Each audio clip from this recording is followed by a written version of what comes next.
Jaya Radha Madhava Kunja Bihari Madhava Kunja Bihari Jaya Radha Madhava Kunja Bihari Madhava Bihari Gopi Janavalabha Girivardhari Janavalabha Girivardhari Gopi Janavalabha Girivardhari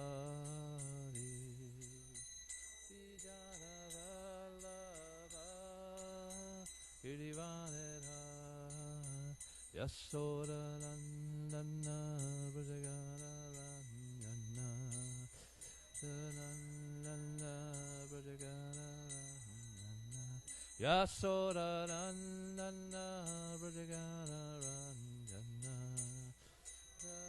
Nandana Brajagana Ranjana Yamuna Tira Vanachari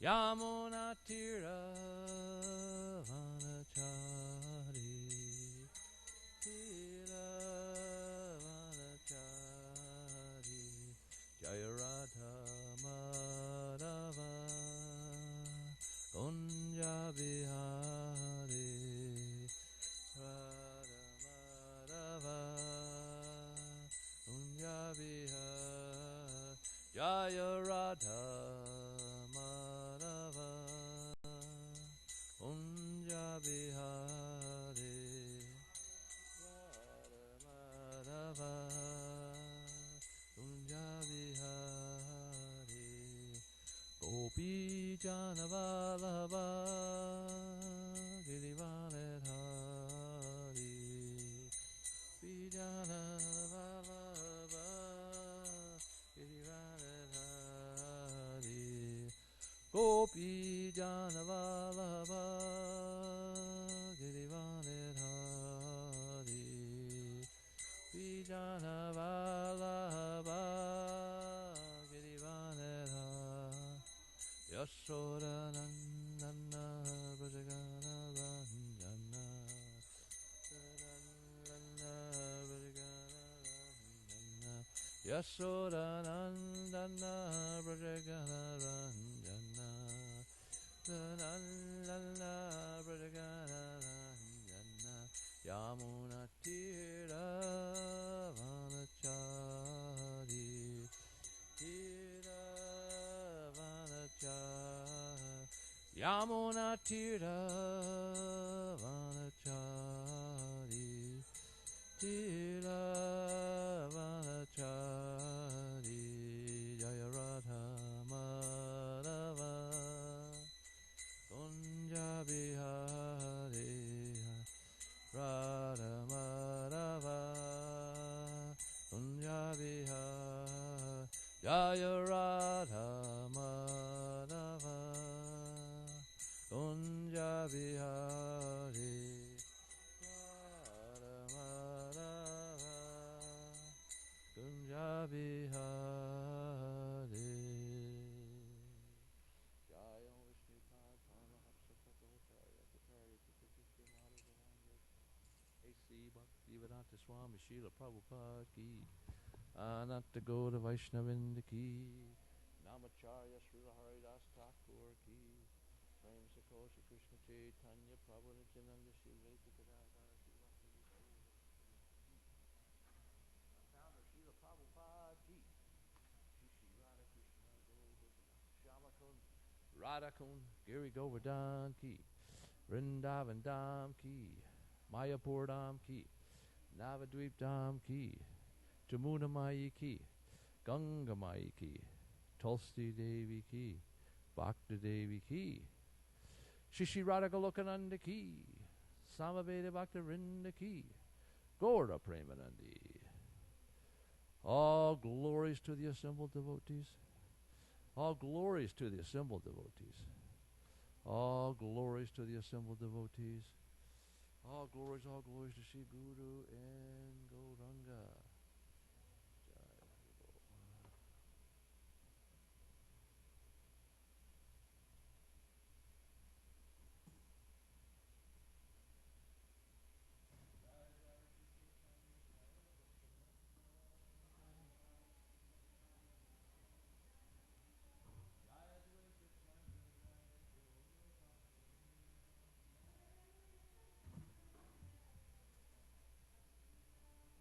Jaya Jaya Shri Chaitanya Jaya Nityananda.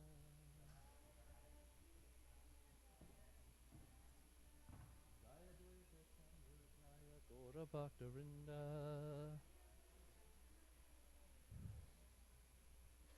Okay, so we're continuing our reading of the Chaitanya Charitamrita. We're at Chapter 9, the Desire Tree of Devotional Service, Text 41. Translation. One who has taken his birth as a human being in the land of India, Bharatvarsha, should make his life successful and work for the benefit of all other people. This is a verse Prabhupada quoted a lot. He's got this book in his books. You find this verse quoted often. Purport: the magnanimity of Lord Chaitanya Mahaprabhu is expressed in this very important verse. Although he was born in Bengal, and Bengalis therefore have a special duty towards him, Sri Chaitanya Mahaprabhu is addressing not only Bengalis, but all the inhabitants of India. It is in the land of India that actual human civilization can be developed. Human life is especially meant for God realization, as stated in the Vedanta Sutra, Atato Brahma Jinasa. Anyone who takes birth in the land of India, Bharatvarsha, has the special privilege of being able to take advantage of the instruction and guidance of the Vedic civilization. He automatically receives the basic principles of spiritual life. For 99.9% of the Indian people, even simple village farmers and others who are neither educated nor sophisticated, believe in the transmigration of the soul, believe in past and future lives, believe in God, and naturally want to worship the Supreme Personality of Godhead or His representative. These ideas are the natural inheritance of a person born in India. India has many holy places of pilgrimage, such as Gaya, Benar, Prayag, Vrindavan, Harivar, Rameshwara, and Jagannath Puri. And still people go there by the hundreds and thousands. Although the present leaders of India are influencing the people not to believe in God, not to believe in the next life, not to believe in a distinction between pious and impious life, and although they are teaching them how to drink wine, eat meat, and become supposedly civilized, people are nevertheless afraid of the four activities of sinful life, namely illicit sex, meat eating, intoxication, and gambling. Whenever there is a religious festival, they gather together by the thousands. We have actually experience of this. Whenever the Krishna conscious movement holds a Sankirtan festival in a big city like Calcutta, Bombay, Madras, Ahmedabad,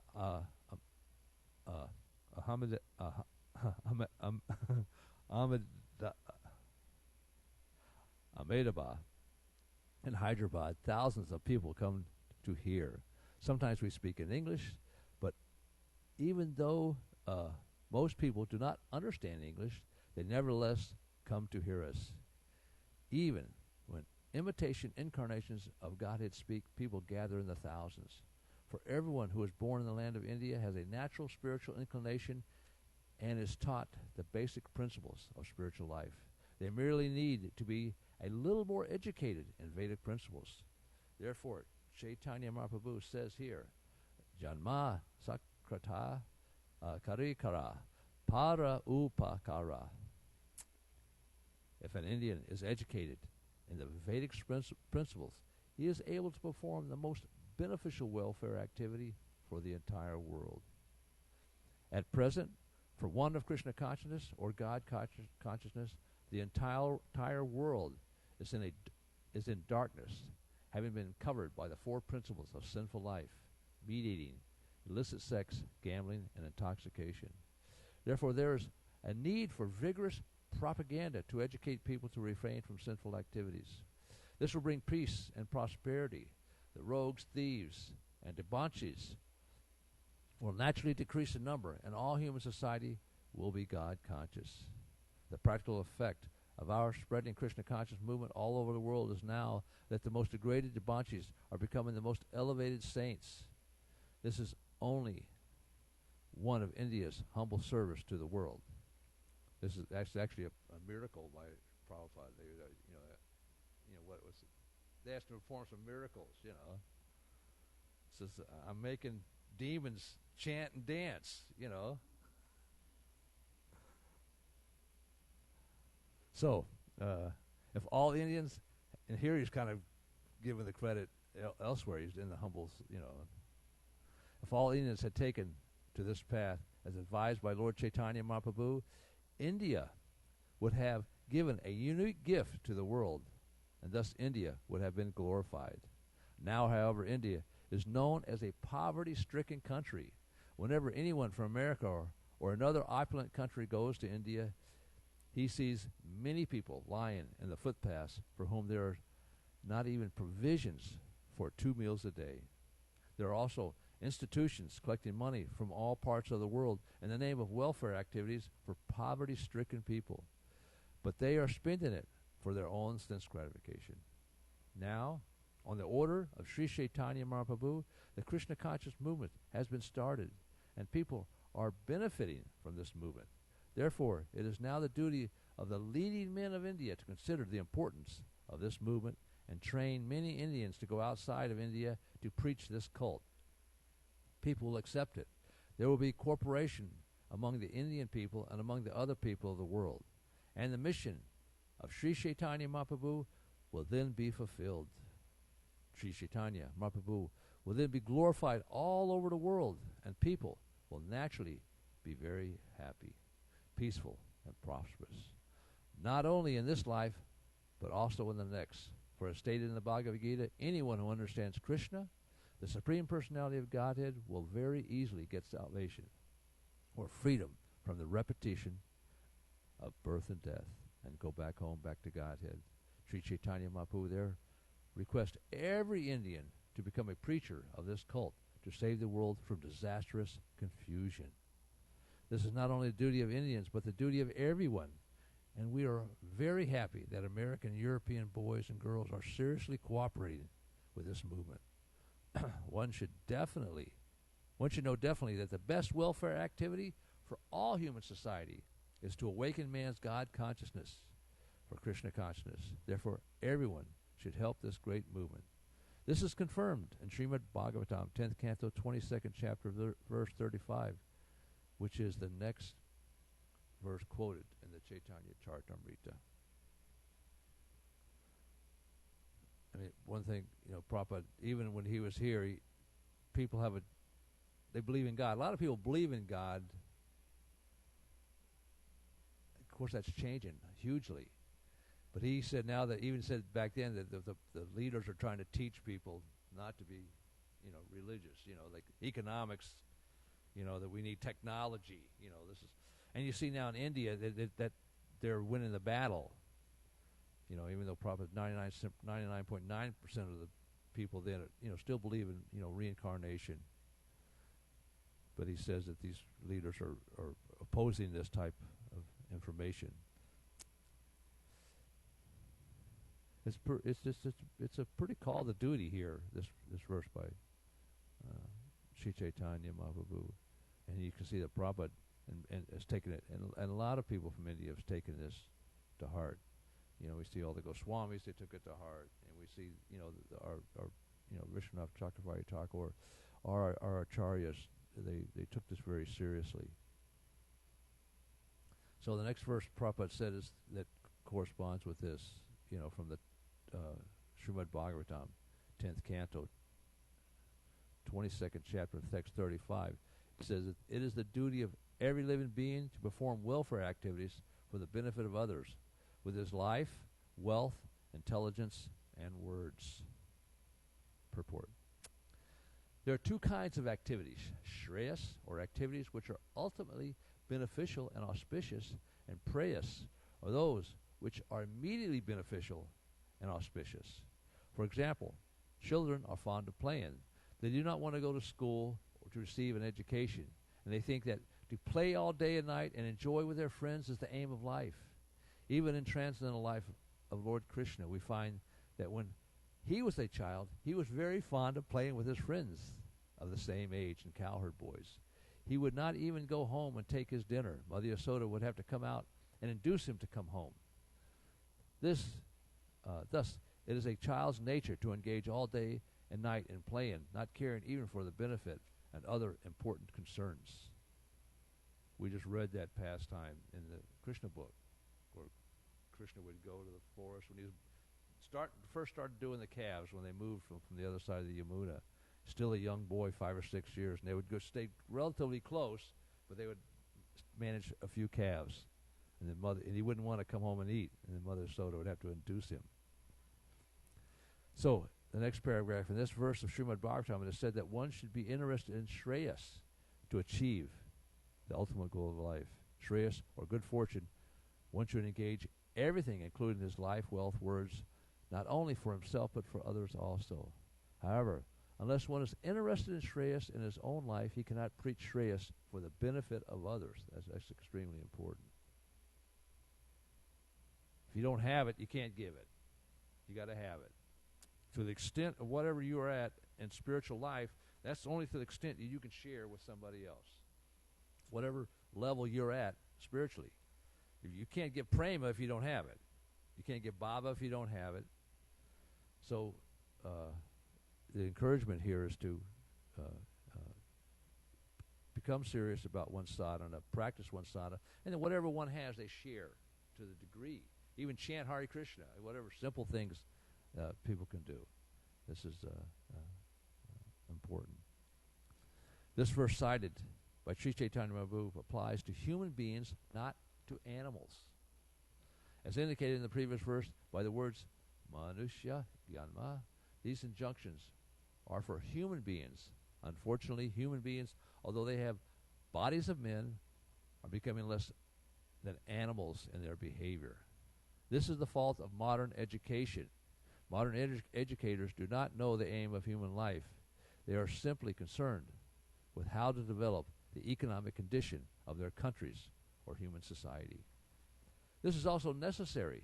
The Vedic civilization concerns all aspects of human life, including dharma, religion, artha, economic development, kama, sense gratification, and moksha, liberation. But humanity's first concern should be religion. To be religious, one must abide by the orders of God, but unfortunately people of this age have rejected religion, and they are very busy in economic development. Therefore, they will adopt any means to get money. For economic development, one does not need to get money by hook or crook. One needs only sufficient money to maintain his body and soul. However, because modern economic development is going on with no religious background, people have become lusty, greedy, and mad after money, and they are simply developing the qualities of rajas, passion, tamas, ignorance, neglecting the other quality of nature, sattva, goodness, and the Brahminical qualifications. Therefore, the entire society is in chaos. The Bhagavatam says that it is the duty of the advanced human being to act in such a way as to facilitate human society's attainment of the ultimate goal of life. There is a similar verse in the Vishnu Purana 3:12:45, which is the next quoted in the Chaitanya Charitamrita. So we see even continue today, the whole, he says, therefore the entire society is chaos. Like Srinanda Goswami gave a lecture, just said the whole world has gone mad. you can just see, that with all this different types of activity that's going on, there's a protest and people burning down. But this activity has gone on for a while. Our parents probably were thinking the same thing, they're in all the different rights, civil rights, when, even when Martin Luther King was killed, people rioted and burned down the Vietnam War, all these huge protests, so they were thinking the same. Every generation is perpetuating the same thing. So everybody realizes, they see it's happening, but they don't have the answer to how to reverse it, to rectify it. So therefore, Srila Prabhupada has come with a solution on how to deal with this problem practically, intelligently. The thing is, you got to get people to take to it. One thing Srinanda Goswami was saying, and there's a really nice lecture on the Upanishad, I think it was part 2. And he talks about, the problem, really, people listen to these news channels. And those news channels are perpetuating all this nonsense that we're seeing in society. And the reality is, they're just telling people how they think they should think. This is how you should think about this. This is how you should think about this. This is how you think about this. So they're formulating in their contaminated, low-class, animalistic mentalities how people should think. And people feel, they gravitate toward that because we have this mentality to, understand information. We want to bring knowledge of some type. We have this propensity to understand. The point is, where do we get the proper information? Where do we put our propensity to learn or try to gather information? Because everybody has this propensity. Sometimes it's perpetuated into something that's called gossip, which is prajapa, right? Because we want to know things. We want to learn. It's a natural thing that as a human being, we want information. But we have to take these propensities and focus on reading Srila Prabhupada's books, listen to the Vaishnavas, and assimilate that information. And then, as it mentioned in the previous verse, share that information. Whatever you read for that day, you try to share that little bit of information. This is the formula. How do we get people? That's the hard part. Getting somebody's attention, holding on to that attention for long enough that you can give them a little bit of information. But really, the ultimate in Kali Yuga, because it's so difficult, we have such a difficult problem with our own mind. How are we going to manage somebody else's mind is going to be next to impossible. So, therefore, Prabhupada said we should follow Lord Chaitanya's formula. For the public society at large, we should chant Hare Krishna. Harinam Sankirtan is the method of worship in Kali Yuga. So this public chanting is recommended for society at large. There's some discrimination there. And then out of that group of people, if there's someone who's interested in the philosophy, then you can take them aside and you can start preaching Bhagavad Gita. And then in the assembly of devotees or like-minded sadhakas and even in the privacy of intimate relationships, you can talk about the personal pastimes of Radha and Krishna, like Srimad Bhagavatam, 10th Canto. So this is the philosophy. So Lord Chaitanya had a Sankirtan movement. People like Sarvabhauma, these people, he preached Bhagavad Gita often. And in the association of Swarup Damodar, Ramananda Roy, Sikhi Mahidi, and Sikhi Mahidi's sister was considered half. She was considered half because Lord Chaitanya was a sannyasi. Even though she was allowed to hear the intimate conversations between Ramananda Roy, Swarup Damodar, and Lord Chaitanya, she had to do it at a distance. There was a distance that was maintained. And the Varnashram Dharma, especially where sannyasis, Lord Chaitanya really made that important. So this was the intimacy that she was actually so unfortunate. She got this ability to be in this small group of people and hear these most intimate pastimes. So that's, Prabhupada said we should follow his example. And that's how we preach to different classes of people. We all have responsibilities in how we should act in the association of devotees. That's given. That's a given. Even we're talking about Sikhi Mahidi's sister. I read not Jamuna, but Jadharani's book, The Art of Spiritual Life. This is mostly about her artwork. And so very early, like the first summer, I think 66 or 67, summer of New York, it was very hot. Of course, nobody was wearing, everybody's like wearing shorts and T-shirts. And so she went to Prabhupada and said, Prabhupada, okay if I wear shorts, And Prabhupada told her, he said that the agitation is already there. You don't have to encourage it. So he wanted to maintain certain social etiquette, but even at that, even when 5-10 years later, when there was everybody was wearing dhotis and saris, and there were those agitated sannyasis and agitated brahmacharis that just in that condition they would be agitated. And so in that situation, Prabhupada said if they're too agitated, they should just go to the forest. If they can't maintain themselves properly in the association of devotees, including men and women, there's proper etiquette, then they should just go to the forest. Because Prabhupada created a situation that's perfectly fine for people to make spiritual advancement, and no reason to be fanatical about these things. And it got to the point, even she was not even allowed to give classes when she was in L.A. They got so nutty for a while. She was like not allowed to give classes. She's one of the most advanced devotees in the movement, and because of ignorance. So it didn't last long. She's actually a very they reversed that. Prabhupada put that to an end. So we have to. It's important for everybody. There's no exception to the rule. Man or women. Prabhupada makes this point. I don't know if it's in here somewhere that he trained up everybody. Thousands. He had an army of thousands of individuals to go out and preach. Okay, so we'll read that next verse from the Vishnu Purana, from text 43. By his work, thoughts, and words, an intelligent man must perform actions which will be beneficial for all living entities in this life and the next. Purport. Unfortunately, people in general do not know what it is to take place in the next life. What is to take place in the next life? To prepare oneself for the next life is common sense, and it is the principle of the Vedic civilization.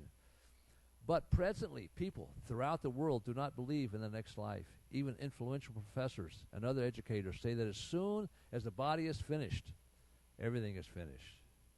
This atheistic philosophy is killing human civilization. That's for sure. People are irresponsibly performing all sorts of sinful activities, and thus the privilege of human life is being taken away by the educational propaganda for the so-called leaders. Actually, it is a fact that this life is meant for preparation for the next life. By evolution, one has to come through many species or forms, and in this human form of life, it is an opportunity to promote oneself to a better life. This is explained in the Bhagavad Gita, chapter 9, text 25. Those who worship the demigods will take birth among the demigods. Those who worship the ghosts and spirits will take birth among such beings. And those who worship the ancestors go to the ancestors. And those who worship me will live with me. Therefore, one may promote himself to the higher planetary systems, which are the residents of the demigods. One can promote himself to Pritaloka. One can remain on earth. One can also go back home, back to Godhead. This is further confirmed elsewhere in the Bhagavad Gita, chapter 4, text 9. After giving up this body, one who knows Krishna in truth does not come back again to this world to accept a material body. He goes back home, back to Godhead. This knowledge is in the Shastras, and people should be given opportunity to understand it. Even if one is not able to go back to Godhead in one life, the Vedic civilization at least gives one the opportunity to promote to the higher planetary systems, where the demigods live, and not glide down to the animal life. At present, people do not understand this knowledge, although it constitutes a great science, for they are uneducated and trained not to accept it. This is horrible condition of modern human society. As such, the Krishna conscious movement is the only hope to direct the attention of intelligent men to a greater benefit in life. So even going to heaven planet is better than being a dog, cat, even though that's temporarily, or any kind of an amoeba, a germ, an elephant, because we had Bhagavatam Lecture. Even when Gopakumar went to the heavenly planets and he was there, and even got the post of Indra, they're all focusing on enjoyment, even though their deity worship is elevated now because the four-armed form of Vishnu is actually there. And Indra relates with him personally. So it's an elevated process of worship, but at the same time, the amount of enjoyment is also elevated. But still, at one time, there was these sages that came down from the upper planetary systems with Brigamuni, and passing through and coming to Earth. But this reminds people, okay, what is the goal of life? Just the very presence of these saintly people. It reminds people. Even the Harinam Sankirtan movement, it just, they see these people, they see the religious people. Just seeing religious people, it's beneficial. They might not understand what's going on, but it has an impact. The soul is in the body. Krishna's inside the body. It has an impact on their understanding. If they just touched a book, a spiritual book, something happens in the process. So even at that stage, it's elevated ourselves. What we definitely don't want to do is go backwards and fall down into and so the earnest of reading and taking this seriously is important, because we have balance. There are certain, which we just mentioned earlier, you can't be fanatical like, some people, in social customs, sometimes it's that way. So there is some balance, but we never should be complacent thinking, okay, it's going to take me, hundreds of lifetimes or whatever, because then what happens, you tend to be a little bit complacency, and you tend to lose the earnest attitude that it takes to make spiritual advancement. You kind of become complacent. Gopakumar, similarly, when he's at Jagannath Puri, he was worshiping the Lord. He was great, doing all kinds of service in relationship to Lord Jagannath. So he stopped reading the Puranas. He became indifferent to his japa. And then fortunately, he ran into a spiritual master. He saw him in the temple one day, but then he lost, because of the crowd, he lost him. But he saw him just a couple of days later. Of course, the spiritual master was the Supreme Personality of Godhead. And he told Gopakumar, he said, don't ever become indifferent to your chanting. It's just as important as the deity worship in the temple. This is, he really impressed this upon him. So we shouldn't be indifferent about any of our activities when it comes to Krishna consciousness. We can't take it lightly. We have to always become sincere, because in that sincerity, we will make advancement and continue to progress. We have to do those things that accelerate the process. Accepting a spiritual master accelerates the process. Harinam Sankirtan accelerates the process. This was when Gopakumar was sent by Radharani to preach to this Mathura Brahman, which is the whole context of the second part. This Brahman also had a 10-syllable mantra that he got from Durga, and he was helped by Lord Shiva along the way, and told him to go to Vrindavan. But Gopakumar realized that he was very expert at his japa. He'd become proficient at his japa. But what he needed to do was understand that the Nam Sankirtan, the value of that, that's what it's going to take to get him over the threshold. That this loud chanting of Krishna's holy name, this Nam Sankirtan, dancing and singing, this is what's going to carry him across this final threshold and bring him into the association of Krishna and the cowherd residents. So it's very important. And then also, he knew that because that's the same instruction he had gotten from Shiva and the Vishnu Dutas at Mahakalapura. That was the instruction he got, It's not just, in addition to the Nam, there has to be this public chanting, this loud chanting, this singing. And then he took that, he came back to Vrindavan actually in his travels, and that's when he got serious about Nam Sankirtan, chanting out loud the holy name. Because it's no other way, there's no other way, there's no other way. Everything else supports that. Prabhupada said you can close the temple down, you can maybe just leave one person there, and then everybody go out and chant Hare Krishna. That is the process in Kali Yuga. So, we can continue. The order is given here to go out. First, he says, if you're born in India, you should be doing this. And he's, because he's got a Western movement, he said it's everybody's responsibility to take this up. So this is the point that's being brought home here. Okay, so 44, Lord Chaitanya says, I am merely a gardener. I have neither a kingdom nor very great riches.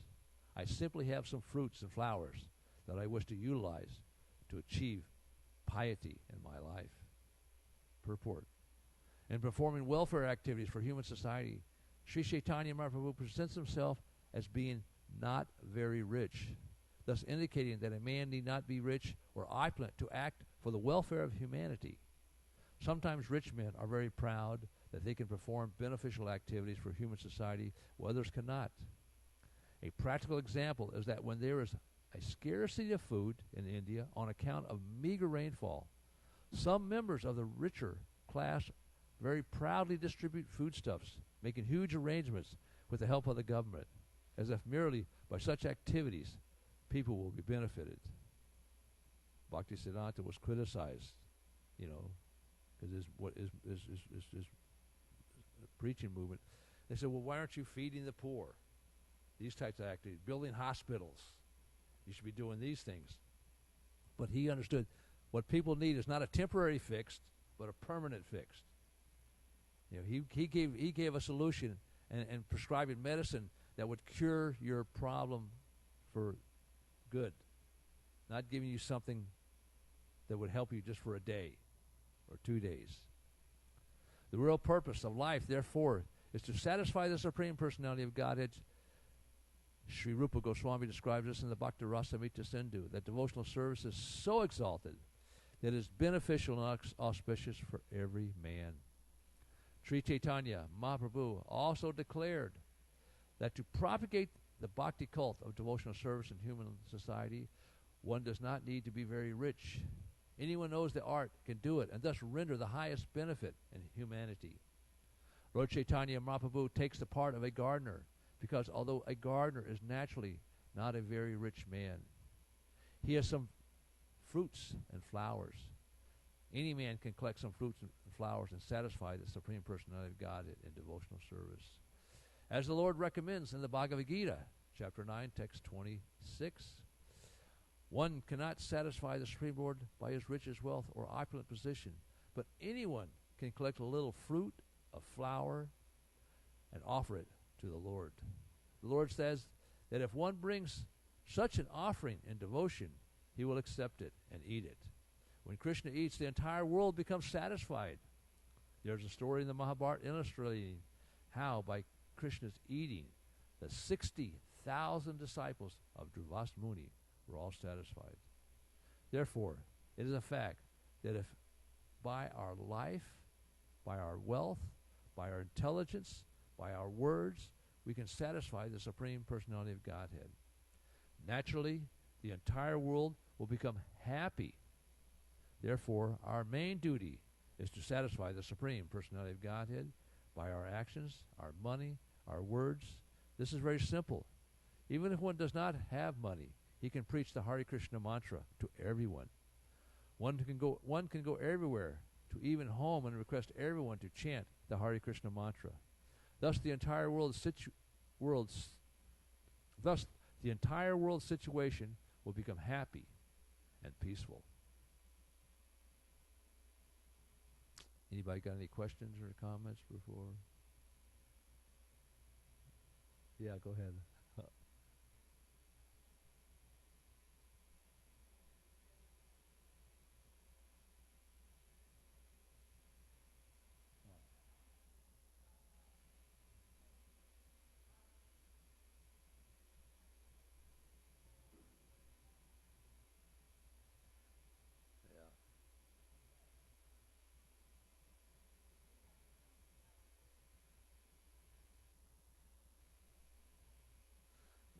well, so the question is, you know, there are people who have a great desire, and there are some religious traditions. They kind of teach that people go together with their family. They want to go be with their family in heaven. You know, this is a very strong bodily concept of mentality. I heard a story. There's this person, young boy. He was very attached to his grandfather. His grandfather, grew up, and when his grandfather died, he was really cried a lot. He was really, they had a really close relationship, and he really was very close to him, and he really loved his grandfather. So then he grew up. He went to college. He became an anthropologist, and he, as a scientist, like Prabhupada was talking here, they're just preached that it's irreligion, because and the Bible kind of explains that way, that there's going to be a resurrection and we're all going to be there, but what kind of body are you going to have in heaven? Are you going to be, who's going to be the grandfather? Who's going to be the child? Who's going to be the, what form are you going to have? So they don't really go to it too deeply, it's whatever the concept they're at currently in their bodily form. If I'm an adult, then okay, I want to separate, but if I'm a baby, they're not really thinking that way. So but anyway, this person, he said that at one point, he was a Christian, very heavy Christian. Because of his study in the science and that, he actually became an atheist because he realized there's no God. That's what his real understanding was, because science got into him. So he said, I cried again, because he said, I'd never see my grandfather again. So that was his, So it's different realizations that people have. It's the whole world is grossly a bodily concept. And even in the Chaitanya Bhagavatam stuff, they talk about how there's a big criticism of even in India about how people are so much on the bodily concept. They put so much money into weddings and all these types of things, instead of understanding the principle. So we're all stuck on the bodily concept of life, but we have to have faith in the process that we're not this body, and that these bodies change. As Bhagavad Gita, explains that very clearly. Sometimes we have these Christians that come here, and the schools, and we talk to them, and I remember this one guy says, "This is just too neat. This philosophy of yours is just, it answers every question. There's got to be, if it's that perfect, there's got to be something wrong with it. It's just, So I don't know if that helped you any, understand. If it gets down to a question whether because somebody believes it, not necessarily makes it correct. They might be with their ancestors, but they're not going to recognize who their ancestors would be, because they're going to have a different body. If you're intent on that, and if you're doing pujas and sacrifices, and that's where you're headed, Krishna's going to reciprocate. So they're going to get their reciprocation, but it's not going to help them. It's only a temporary thing. Again, it's only going to be a temporary fix. Okay.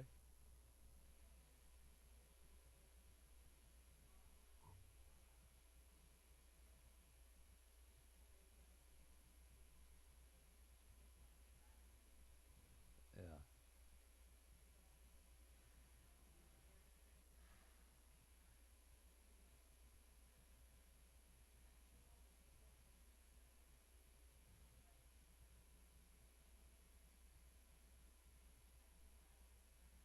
Right. Yeah. It is complicated. Yeah. It is Maya. It's true, like you said. She's working everybody over. And there's stories that we heard. I think what was the story of the guy who dies and he comes back and he something like a cobbler, and his family, they just treat this person, even though he was his father in a previous life, they're treating him very poorly now. They don't really understand, Okay. So many different ways of looking at it. Thank you very much. All glories to Sri Guru and Gauranga.